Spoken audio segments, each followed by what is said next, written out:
Boshlang'ich $600 bilan mana shu Nexia 1 legenda mashinamiz halol narsa savdoga berilayotgan ekan. Akalar, kanalga yangi bo'lsangiz obuna bo'lib qo'yish esdan chiqmasin. Obzor qilishdan oldin bir narsani aytib o'tib ketay akalar. Bu mashinani esingizda bo'lsa e'longa qo'yuvdik. Yaqinda mokri Lacetti qo'yuvdik. Shunga barter qilib almashtirib olib ketdilar.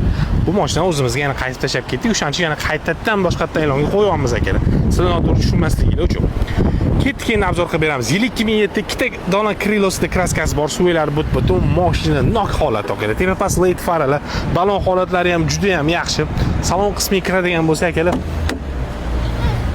Arshipkalar yaxshi holatda, chexollari yaxshi holatda, poliklari yaxshi holatda. O'zini mana bunaqa rollari akalar. Xo'p, 242 ming kilometr urgan mashinamiz, mexanika ko'rib turgan bo'lsanglar, mashina ideal holatda akalar. Mashina zo'r holatda. Ikkinchi skorost kamida 100 ga chiqar akalar bu mashinamiz.